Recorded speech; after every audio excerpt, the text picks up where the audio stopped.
All right, guys, here we are for Twilight Zone Season 5, Episode 36, a.k.a. the last episode of the Twilight Zone. We're done. First run. What the heck? Indeed. It's over. And it went out with a bang. It went out with, kids, we're going to divorce. What? It makes me wonder, I'm like, was this on a decline and, like, you know, this just happened to be the last episode? Or did people really hate the idea of divorce in the American household and like, boycott the Twilight Zone? I don't think it was planned necessarily, but this had markings of, like, just get something, put it together, do it. Well, there are parts of this episode I think are fantastic. I really love the idea of swimming to the bottom of the pool and then emerging somewhere else. That's an old, and I think that's really cool. That's always good. And this may have been the first thing that did that. And who's to say?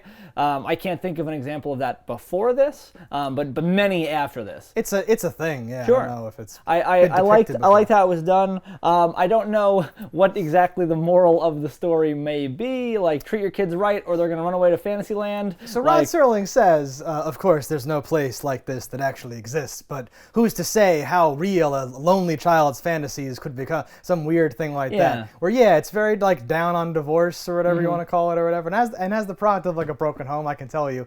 What the heck? Spent many weeks with Aunt T. Aunt T. Yeah. And I was like, do the kids just stay kids forever? Do they eventually? I think they stay kids forever there. Because they had like multiple time periods of kids. Yeah. They had like a Huck Finn kid there. So why is she teaching them necessary life skills for the future? But also, I don't understand. earlier when she was saying her fantasy place, it involved them going around like they were Huckleberry Finn and Tom Sawyer or whatever. So like maybe it is all just an imagination. She did wish these people into existence, and they did drown at the bottom of the pool, and it did. That's the ending I wanted. I wanted one of two things to happen. One, I mean, dead kids was not going to happen, but I almost wanted like that Aladdin episode when they'd like, oh yay, the kids go off and do this, and then there's like a sinister turn where she's like baking the kids into pies or something like that, where there's like a bad reason. Or a Pinocchio thing with turn them into donkeys. The Donkey Island, the terrifying Donkey Island, exactly. If she would have been eating the kids, that would have been interesting. Because she's like the old lady in the shoe, and she's constantly baking and stuff and whatever. Right, like don't make it like, and then they were happily ever after in this delusional fantasy. That's weird.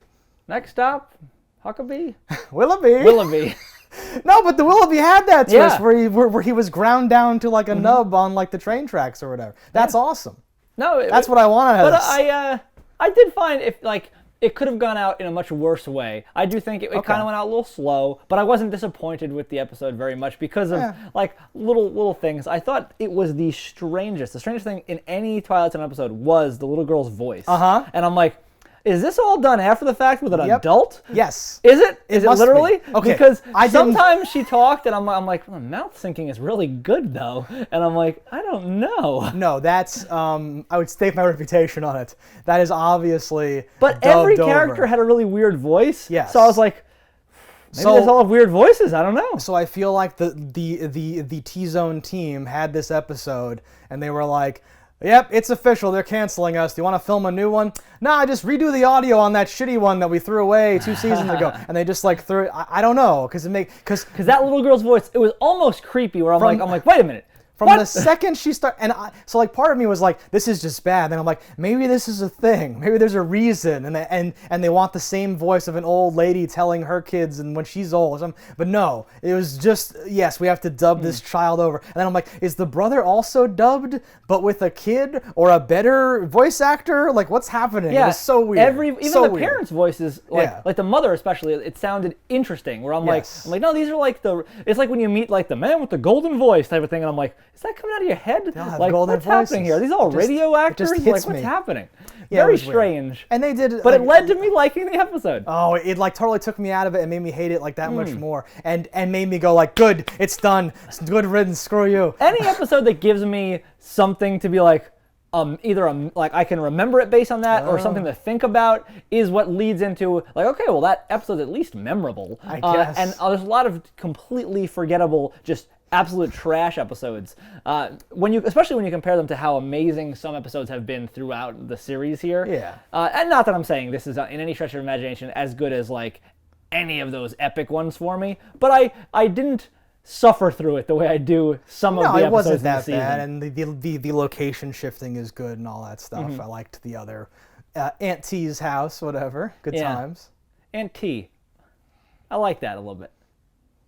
Aunt T Auntie. I would have liked if the parents misunderstood. Auntie? Who are they? Their aunt lives in blah, blah, blah. Their aunt lives in Baltimore. But they very clearly were like, Auntie, like they knew. Yeah, the episode's a little weird, too. It does like a time skip thing where you loop back in on itself. And they're not very good at doing that when they try to do that in the Twilight Zone. It's kind of awkward. Yeah, it was a little strange. Yeah. But it worked better than some episodes have when they try to do this. But yeah, a little odd. Not much to signal because they're doing like a time skip to like a day and a half earlier or something. It's I think, unless the first conversation or earlier that day. Who's to say? I don't know. But I did not love this, and I'm not like upset, like how dare you, whatever. It would have been neat if the last episode was like one of the famous ones that I had somehow forgotten this whole time, and it was like to serve man dessert, and it was like an extra thing. But it's not, it's just a random episode of Twilight Zone. Did you think the watering hole they went to, like that creek they were swimming in, or whatever? It had a really weird look to it. I was like, is this in a soundstage? That's where they filmed the creature from the Black Lagoon. Oh, I don't know. I made it up. It looked so still and weird that I was like, wait a minute, what's happening? The way they pan across it too, you expect like Kermit to be there, something like the whole thing. Like Andy Griffith is over there fishing. Yeah, like a weird. Is that open? Thing. Yeah, that's a shared universe. Yeah, Willoughby. But as far as a last episode goes, it was pretty fine. It was fine, I guess. And I will lean into it's fine because I wasn't like, no, I need more of this. Like it went off for us. I was like, oh yeah, that's a series. Okay, sure. Now, we should say we didn't do the 4th season. It was not available on Netflix. We did not watch it. Netflix skips directly from 3 to 5. We did the same. Different ownership. It has the hour-long episodes are in that season. I don't know if there are any famous ones in that season. I don't recall. When they do the marathons, do they include stuff from that season, or does the I don't believe the hour-long ones are in the marathon. I don't recall any of that being snuck into the marathons. So. Yeah, because the marathon is very like concise with its timing. And I feel like the famous ones are ones that I would be like, it's that time of the year for all the greatest Twilight, and that's where people like remember them and like repeat viewings and stuff. So I'm positive that I have seen the hour-long episodes. I have not, but I don't think I've seen them all. Yeah. Like I would have said, 100% I've seen every Twilight Zone episode, like these half-hour ones. But there's been one or two throughout this season or this series that I've been like, never saw that one, or have no memory of. And sometimes I'm like, well, you'd suppress that memory because these are really bad. But it's been a ride. Was it about 35 per season for these 4 seasons that we watched? Yeah, I think so. Yeah, I believe I saw 30 of them previous to this. Oh, okay. So this has been an adventure for you. Yeah, literally only saw like the marathons or like the best of the best. So it was like, generally speaking, like 1 out of 10. I don't remember this, and it was great. It was usually like, I don't remember this, and I'm leaving it back where it was in like the trash pile. I remember the marathons going for like a day and a half or 2 days or whatever. They got ridiculous. That's most of the episodes right there. And then on like, the sci-fi channels and that, they would play them throughout the thing. So I caught them all. And a lot of ones, the more popular ones, I saw many times because those ones are, in like heavy Kick rotation. the Cans to Serve Man, Time Enough at Last, the one with the earth and the hot versus the cold, though. Yep. Things like that I saw multiple times. I wasn't like sitting there camped out wearing a diaper for the entire marathon, but when the marathon would happen, you would catch bits and pieces of stuff, right? So. If I put you on the spot here, is there one that jumps out at you as like, this was my favorite episode of the series? Not necessarily. Damn, there's so many. I would have to like go through the ones that I just rattled off. The famous ones I think held up. We talked about the ones that kind of came out of nowhere. I also liked that one at the bus station with the lady. Yeah, the doppelganger one. That's one of that. Either that is my favorite or it's my second favorite. Okay. My favorite, I think, is the one with the space people that come back and one keeps getting deleted. Like there were 3 of us in space. Yeah. There were only 2 of us there, Jim. You were the only one that made it back. And then he fades out of existence. That's a perfect example of one that like I did not remember, didn't know existed, and was a real pleasant surprise. It's like 3 astronauts, and they get like erased from they get like shadow people deleted from like history and stuff. Yeah, exactly. And it's pulled off really well. Yeah. All right, guys. So that was our thoughts on this episode. A little banter about the series itself. Let us know in the comments below what you thought about it. Don't die in a fire, and we'll see you next time. Hello, internets.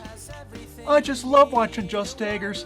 If you've enjoyed this video as much as I have, click that subscribe button.